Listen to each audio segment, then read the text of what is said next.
Jacksonville Jaguars fans, welcome in to Duval Daily presented by GenJag.com. I'm Jordan DeLugo. Thanks so much for being here. Wednesday, June 4th. And yes, some very, very exciting news yesterday evening from your Jacksonville Jaguars.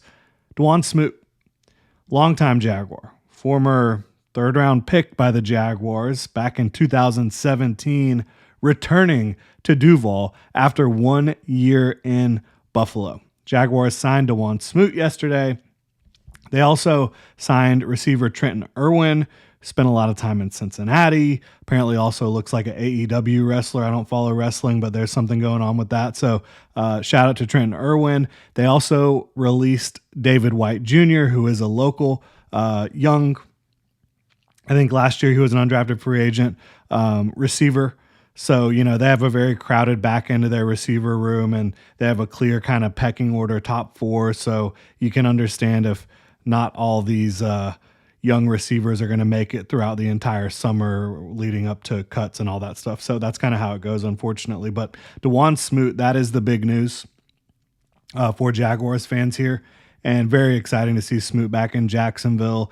And there's a lot of different layers to talking about this signing. For one, I know a lot of Jaguars fans just love Dawuane Smoot. Great guy.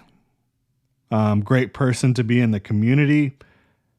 Great teammate. High energy.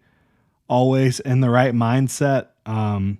Somebody who, when he was drafted in Jacksonville,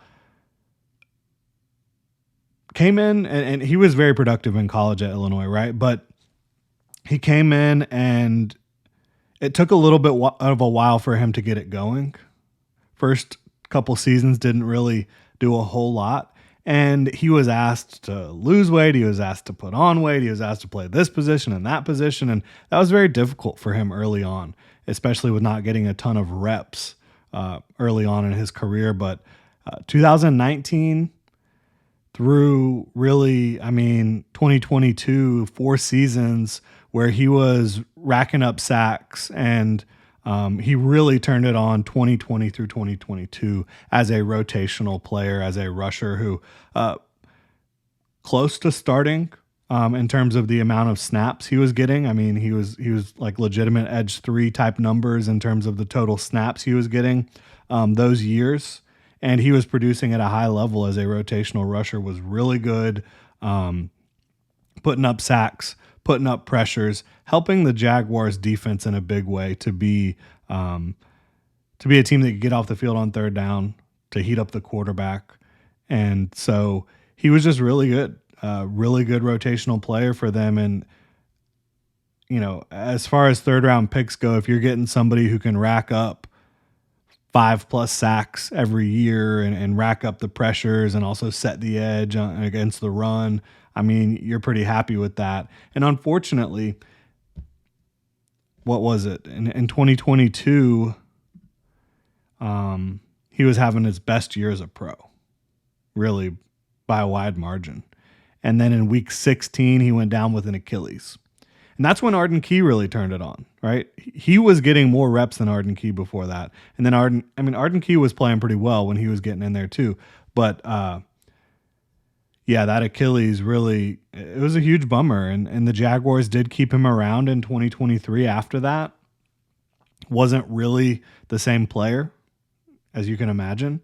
Very difficult to come back from an Achilles injury, especially at that size and weight and that late in the season, right? Again, week 16. So that was just a really unfortunate situation. And then after 2023, they let him walk and he signed with the Bills. And so thought maybe that was the end of Dawuane Smoot in Jacksonville, but no, he's back. He is back in Jacksonville signing with this football team. So that's exciting. So I dove into what he was with the Bills last year a good bit this morning. We're going to dive into that. Really appreciate y'all tuning in. If you enjoy the content, please like and subscribe. You can also check out genjag.com/shop, pick up some new Duval gear. So Dawuane Smoot with the Bills last year. I watched him against the Texans, against the Jets, a little bit of his playoff performances as well.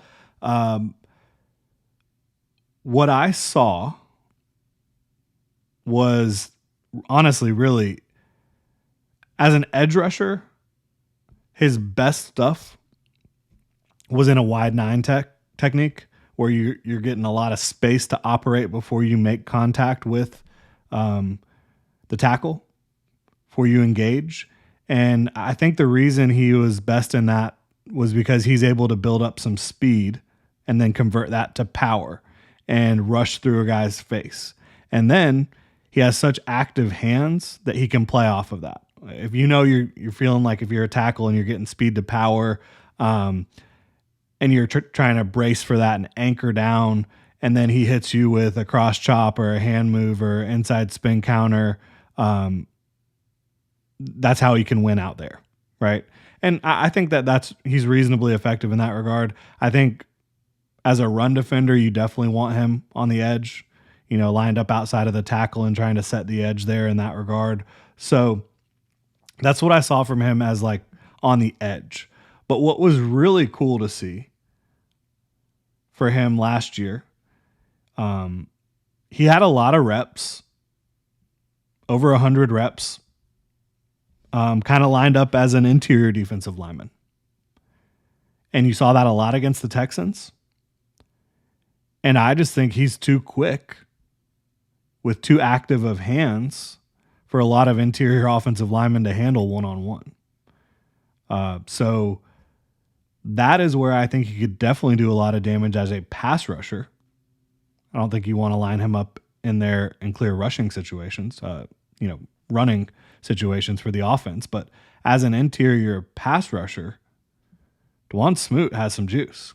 Again, he's too quick for a lot of those linemen. He has extremely active hands.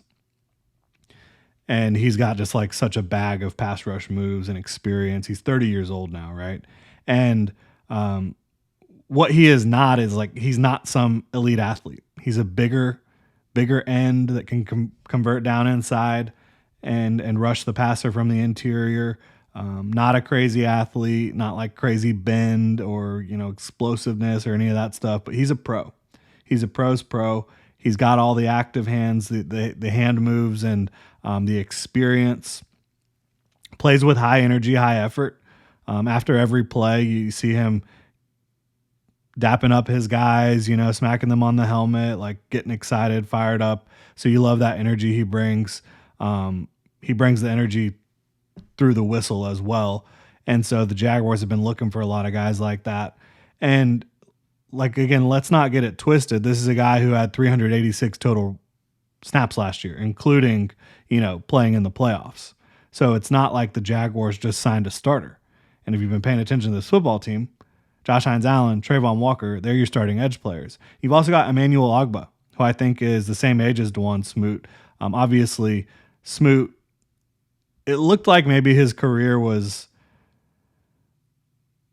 headed in the wrong direction after the Achilles. But I think last year was encouraging enough to where you can feel like this guy can actually help your team. And he did help the Bills in some certain situations, certain games. He did really good against the Texans in that game I watched. He was very productive against the Chiefs in the playoffs in limited reps. To me, he's competing to be a rotational edge here in Jacksonville. That's what he is. I think Emmanuel Ogbah probably is higher than him on the pecking order right now, if I had to guess. I think Ogbah has been a little bit more consistent over the last few years. He didn't have the injury situation where, really sapped a lot of that burst and stuff and took some time for Dawuane Smoot to get back from it. I think in 2024 he did a good job. But, I think he's fighting for like edge 4, honestly. And that's cool. It's good to see him here in Jacksonville again. He's happy to be here. You saw him give a big Duval shout out on Twitter. And so he feels like he's home. I think that he's in a good spot to probably be the Jaguars edge 4. I mean, and again, I think he and Ogbah are both these big dudes that can convert down inside and clear pass rushing situations. I would not be surprised if there's times where you see Josh Hines-Allen, Trayvon Walker, Emmanuel Ogbah, and Dawuane Smoot on the field at the same time if all goes well in clear pass rushing situations.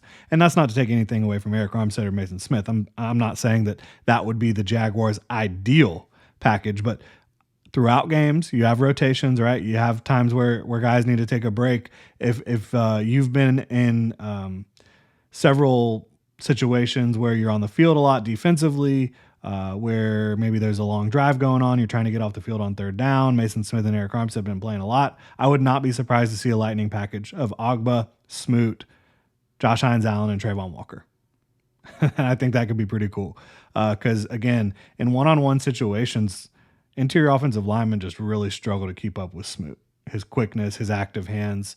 And then one thing I thought was really interesting about watching him with the Bills, it looked like in a lot of situations, he was kind of used as a sacrificial rusher where they would have him formationally aligned where they knew the offense and they knew the offense's protection rules, and they would get him in a spot where he has to take on a double team, which would free up one of their other guys, one of their more premier players, to potentially get a really nice one-on-one advantageous situation, or they would line him up against the best pass protector in a one-on-one, which again would give someone else a better situation to potentially go make a play.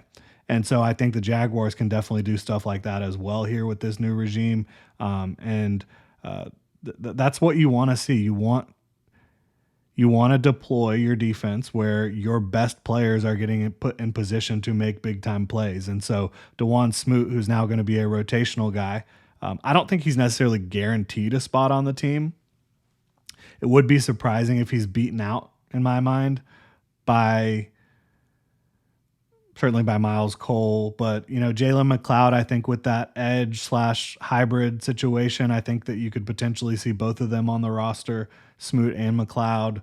I don't think like a Yasir Abdullah would keep Dawuane Smoot off the roster. So I think he has a good chance of making it, but he is still going to have to fight for it. He's going to have to earn it. And I think he has a good chance of doing that here in Jacksonville, and being a guy that if he is put into these situations where he's taking on double teams, which you saw a lot.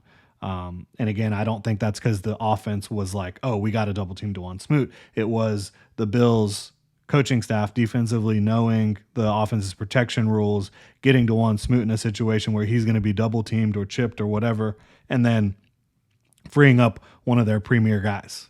I think that's what it was, and I think the Jaguars could definitely employ that type of strategy here with Dawuane Smoot, and he can handle it, which is huge. So I'm excited to see Dawuane Smoot back in Jacksonville. It's a feel-good story. There's no question about that. But what it is not is the Jaguars signing someone who's probably about to like revolutionize what they can do. I do think he can help them in a lot of the ways that we talked about here today. I think he can make them a more complete unit, pass rush unit, a more veteran pass rush unit. But he is going to be fighting for probably edge 4 here with the Jacksonville Jaguars, which is a good thing. Since 2022, last year where, he and Arden Key were in Jacksonville and putting up numbers, they really have not had anything behind Josh Hines-Allen and Trayvon Walker. I know that they experimented with Eric Armstead as an edge 3 last year for whatever reason, but that was a misusage of the contract, misusage of a player. It was just a horrible situation. Now Eric Armstead's back inside playing defensive tackle. So, fighting for edge 4, fighting to be a rotational guy who can kick inside as well. I think Ogba can kick inside too. So I think the Jaguars are definitely moving in the right direction with this defensive front. I'm excited to see how it all comes together. Let me know what you think in the comment section below. And if you enjoy the content, please like and subscribe. Y'all have a good one.